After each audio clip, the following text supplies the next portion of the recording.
Hi friends, బాగున్నారా? నేను చాలా బాగున్నాను. మీరు చేస్తున్న లిండు టాక్స్. నా పేరు ఉదయ్, నేను ఆంధ్రప్రదేశ్ నుంచి మాట్లాడుతున్నానండి. సో ఇది వచ్చేసి నా second video. First video already upload చేశాను, చూడకపోతే లింక్ డిస్క్రిప్షన్ బాక్స్లో పెడతాను, ఖచ్చితంగా వాచ్ చేయండి, చాలా బాగుంటుంది. సో ఈ వీడియోలో నేను నాకు చాలా ఫ్రెండ్స్ నుంచి, రిలేటివ్స్ నుంచి వచ్చిన క్వశ్చన్స్ని పుల్అప్ చేసుకుని ఒక 10 క్వశ్చన్స్ లా తయారు చేసుకున్నాను. సో వీటి గురించి డిస్కస్ చేయబోతున్నాను ఫస్ట్ వీడియోలో చెప్పినట్టు.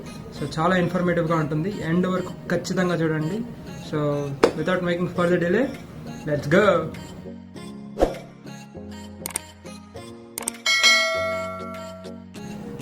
Question number 1. 14 days తర్వాత మనకి టెస్ట్ మ్యాండేటరీగా? కరోనా టెస్ట్ కాదండి, మ్యాండేటరీ కాదు. మన ministry of health and family welfare వాళ్ళు చెప్పిన దాని ప్రకారం టెస్ట్ అనేది ఖచ్చితంగా చేయించుకోవాలని రూల్ లేదండి. సో రూల్స్ అండ్ పాలసీస్ అనేవి అప్డేట్ అవుతూ ఉన్నాయి రోజు రోజు. సో ఎందుకు చేయించుకోవద్దు అన్నారు నేను ఇంక తర్వాత చెప్తాను. ఓకే. Question number 2. ఈ వైరస్ మన బాడీలో ఎన్ని రోజులు ఉంటుంది? ఇది వచ్చి మన బాడీలో 2 to 3 weeks ఉంటుందండి, తర్వాత డిసపియర్ అయిపోతుంది. కానీ కొన్నిసార్లు మీరు 14 days అయిన తర్వాత మీకు సింటమ్స్ లేవు కదా అని టెస్ట్కి వెళ్తే అప్పుడు కూడా పాజిటివ్ చూపిస్తుందండి.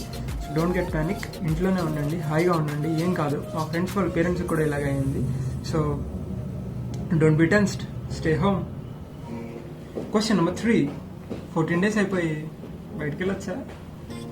నో అండి, వెళ్ళకూడదు. ఈ 14 days అయిపోయిన తర్వాత కూడా మీ లోపల కొన్ని ఇన్యాక్టివ్ ట్రేసెస్ ఉంటాయి. సో ఇంకొక 14 days మీరే ప్రికాషన్ కింద తీసుకుని ఇంట్లో ఉండడం అనేది చాలా సజెస్టబుల్. బయట కూడా బాగాలేదు కదండి, సో మనం ఎంత ఇంట్లో ఉంటే అంత మంచిది. ఉందాం, ఏమైంది? Question number 4. Types of mask. A type of mask మేము వాడాలి అని అడుగుతున్నారండి. ఇది పెద్ద కాన్సెప్ట్ ఇది. సో దీనిలో చాలా టైప్స్ ఆఫ్ మాస్క్ ఉన్నాయి, ఒక్కొక్క దానికి ఒక్కొక్క యూజ్ కూడా ఉంది. దాని యాక్యురసీస్ మారుతూ ఉంటాయి. సో స్ట్రైట్ టు ద పాయింట్కి ఆన్సర్ చేయాలి అంటే నా సజెషన్ ఏంటంటే సర్జికల్ మాస్క్ కానీ మీరు రెస్పిరేటర్స్లో N95 కానీ వాడండి, ఎందుకంటే వీటి యాక్యురసీ అనేది చాలా ఎక్కువగా ఉంటుంది. నెక్స్ట్, మాస్క్ని హ్యాండిల్ చేసేటప్పుడు ఇలా సైడ్ స్ట్రాప్స్తోనే హ్యాండిల్ చేయండి. ఆ మాస్క్ని డైరెక్ట్గా ముట్టేసుకుని స్టార్టింగ్ లేయర్స్లో కానీ మీరు ముట్టుకున్నట్లయితే మీకు చాలా ప్రాబ్లం అవుతుంది అనమాట. ఎందుకంటే ఈ స్టార్టింగ్ లేయర్సే మనకి వైరస్ని మన దగ్గర రానివ్వకుండా, మన లోపల బ్రీత్ బయటికి, అంటే వైరస్ని బయటకు పుష్ అవుట్ చేయకుండా ఆ లేయర్స్ లోపల ఉన్నవి ఆపుతాయి అనమాట. మీరు కట్ చేసినట్లయితే మీకు అవి కనిపిస్తాయి లోపల. 3 లేయర్స్ అంటే 3 లేయర్స్ కనిపిస్తాయి, 2 లేయర్స్ అంటే 2 కనిపిస్తాయి అనమాట. సో అది మాస్క్ల గురించి. నెక్స్ట్ వచ్చేసి గ్లౌజెస్ అండి. గ్లౌజెస్ మనం వేసుకుంటున్నాం అంటే ఏం పడితే అది ముట్టేసుకోవాలి అని కాదు, అది వేసుకుంటే అది మనకు ఒక కాషన్ అనమాట. సో మనం దేన్ని టచ్ చేయకూడదు అని. ఇంకా మనం బయటకు వెళ్తున్నప్పుడు మనకు తప్పదు కాబట్టి గ్లౌజ్ వేసుకుని వెళ్ళి అన్నిటిని టచ్ చేసి, ఆ గ్లౌజ్ని కూడా మనం మళ్ళీ ఇలా కాంటాక్ట్ తీసుకురాకూడదు మాస్క్ దగ్గర కూడా. దాన్ని జాగ్రత్తగా తీసేసి దాని మీద ఫ్లోరిన్ కట్టేసి మీరు బయట డస్ట్బిన్లో పడేయచ్చు. So this is all about masks and gloves. Question number 5. ఈ కరోనా ఏ వస్తువు మీద ఎంతసేపు ఉంటుంది? ఇది చాలా ఇంపార్టెంట్ అండి తెలుసుకోవడం. నేను డిస్ప్లేలో కూడా చూపిస్తున్నాను. సో జాగ్రత్తగా చూడండి. మీరు చాలా జాగ్రత్తగా ఉండాల్సింది ఎవరితో అంటే మాస్క్లు అండి. ఇవి మనం ఎప్పుడు వేసుకునే తిరుగుతాం, కానీ ఇవి 7 days హోల్డ్ చేస్తాయండి వైరస్ని. సో కొంచెం జాగ్రత్తగా ఉండండి వాటితో. మాస్క్లోనే కాదు, మీ ఇంట్లో డోర్లు కానీ, లేకపోతే యూటెన్సిల్స్ కానీ, గ్లాసులు కానీ, పేపర్లు కానీ, వాట్ నాట్ అన్నిటితోనే మీరు చాలా జాగ్రత్తగా ఉండాలండి. మీకు కానీ ఒకవేళ కరోనా పాజిటివ్ వచ్చినట్లయితే ఈ మెసేజ్ని మీరు ఖచ్చితంగా ఇంకొక 10 సార్లు చదువుకోండి, ఎందుకంటే చాలా యూస్ఫుల్గా తయారవుతుంది. సో తస్మాత్ జాగ్రత్త. Question number 6. ఇదేమో వచ్చేసి మన వాషింగ్ పౌడర్స్ ఇంకా వాషింగ్ మెషిన్స్ గురించి అండి. అంటే వాషింగ్ మెషిన్స్ వాడచ్చా మేము అని. సో ఎస్, అబ్సల్యూట్లీ వాడచ్చండి. అంటే ఇప్పుడు సపోజింగ్ మీ ఇంట్లో ఎవరైనా కరోనా పేషెంట్ ఉన్నారనుకోండి, అందరికీ కరోనా పాజిటివ్ అయితే పర్వాలేదు, కానీ సపరేట్గా కరోనా పేషెంట్ ఉన్నారు, అతనికి ఎలాగా అంటే మీరైతే ఫస్ట్ థింగ్ ఏంటంటే మాస్క్ పెట్టుకోవాలండి, గ్లౌజెస్ వేసుకోవాలండి. అతని బట్టలు మాత్రం నీట్గా తీసుకెళ్ళి వాషింగ్ మిషన్స్లో, అంటే ఇప్పుడున్న లేటెస్ట్ వాషింగ్ మిషన్స్లో వాష్ చేయొచ్చు. వాషింగ్ మిషన్స్లో మనం ఇప్పుడు 30 minutes 56 degrees టెంపరేచర్లో పెట్టి వాష్ చేస్తే ఈ కరోనా అనేది పోతుందండి. అదే మన డ్రైయర్స్లో తీసుకుంటే ఆ డ్రైయర్ టెంపరేచర్ అనేది మనం 80 degrees దగ్గర పెట్టి 20 minutes కానీ మనం పెట్టినట్లయితే ఈ కరోనా పోతుందండి. సో ఎస్, మీరు వాష్ చేయొచ్చు, శ్రమ పడద్దు. చేతులతో మాత్రం అసలు ఉతకండి. అంటే ఇప్పుడు ఎవరైనా పేషెంట్ ఉన్నారనుకోండి, అతని బట్టలు చేతులతో ప్లీజ్ నో, డైరెక్ట్ వాషింగ్ మిషన్స్లోనే వేసండి, లేకపోతే వేడి నీళ్ళలో ఉతకడానికి ట్రై చేయండి. మొత్తం క్లీనింగ్ ప్రొసీజర్ అయిపోయిన తర్వాత మీ మాస్క్ని ఇంకా గ్లౌజెస్ని మీద క్లోరిన్ కొట్టేసి నీట్గా డిస్పోజ్ చేయండి. Question number 7. మీరు ఏ ఇన్స్ట్రుమెంట్స్ వాడారు? మేము వచ్చి ఇన్ఫ్రారెడ్ థర్మోమీటర్, ఇంకా యాక్సిమీటర్ అండి. సో ఈ రెండు మేము ఫ్లిప్కార్ట్ నుంచి పర్చేస్ చేసాము. లింక్స్ కూడా నేను మీకు డిస్క్రిప్షన్లో పెడతాను, ఖచ్చితంగా చూడండి వెళ్ళి. సో ఈ ఆక్సిమీటర్ యొక్క యూజ్ ఏంటి? ఈ మన బాడీలో ఈ ఆక్సిజన్ సాచురేషన్ అని ఉంటుందండి, దాన్ని మనం కంటిన్యూస్గా మానిటర్ చేసుకుంటూ ఉండాలి మనకి కరోనా పాజిటివ్ అని వచ్చినప్పుడు. సో దాని యొక్క లెవెల్ అనేది 95 to 100 ఉండడం అనేది నార్మల్ రేంజ్ అండి. సో మీకు 95 కిందకి దిగుతోంది అంటే మీరు ఒకసారి డాక్టర్ని కన్సల్ట్ చేయాల్సి ఉంటుందండి.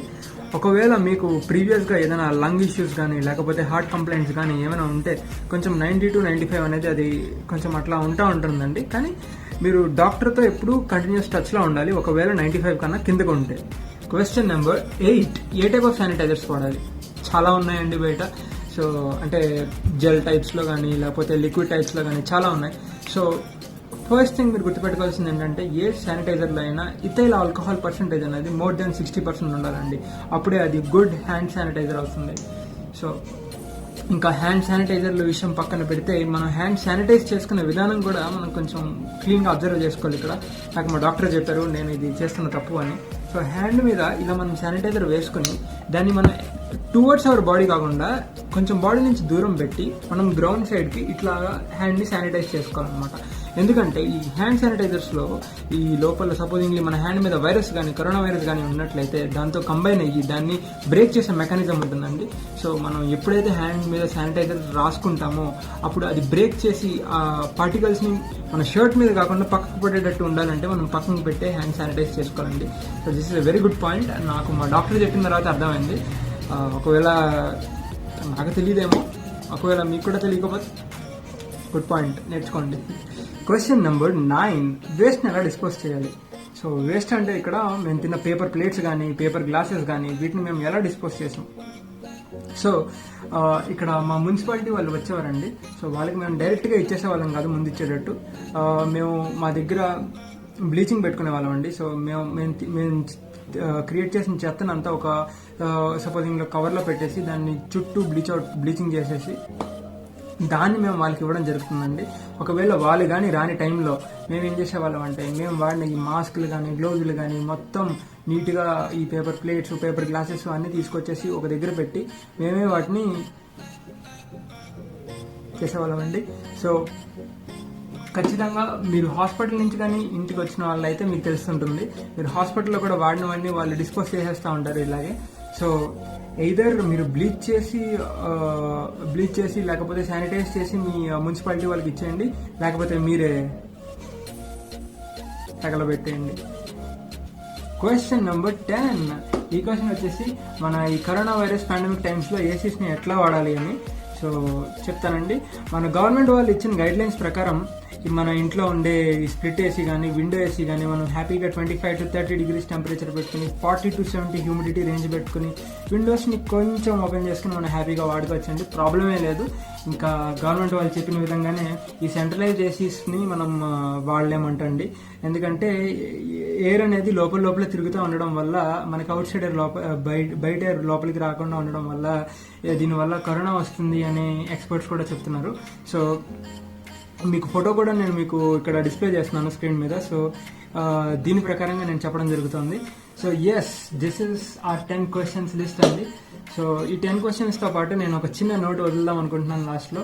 నాకు ఇప్పుడు నేను ప్రజెంట్ ఈ స్టేజ్లో ఉండడానికి, మా ఫ్యామిలీ ఈ స్టేజ్లో ఉండడానికి గల కారణం మా చుట్టూ ఉన్న వాళ్ళు ఇంకా మా రిలేటివ్స్ అండి. So they're pretty much our life savers. మా భాస్కర్ కానీ చైతన్య కానీ మా సుధక్క కానీ లేకపోతే మా శైలి పిన్ని సుందరబామ్మ, చింతాత గారు, చంటి మావయ్య, సో మెనీ పీపుల్ అండి. సో వీళ్ళందరికీ బిగ్ థ్యాంక్స్ అండి. These guys are my love now. So మీకు కూడా నేను దీని నుంచి ఏం చెప్దాం అనుకుంటున్నానంటే, మీకు మీ రిలేటివ్స్ కానీ లేకపోతే మీ చుట్టుపక్కల ఉన్న వాళ్ళు కానీ అందరినీ కలుపుకుంటూ పోండి.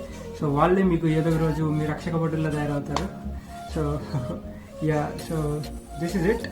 అండ్ భయం అస్సలు పడద్దండి. ఇది we have our best people on the duty. మన డాక్టర్స్ కానీ పోలీస్ మెన్ కానీ మన మున్సిపాలిటీ వాళ్ళు కానీ ఎవరైనా కానీ మనకి హెల్ప్ ఏ విధంగా అందించే వాళ్ళైనా కానీ అందరూ they are the best people for that. So tension పడద్దు, హ్యాపీగా ఇంట్లో ఉండండి, సేఫ్గా ఉండండి. యూఆర్ వాచింగ్ లెండు talks. This is Uday signing of.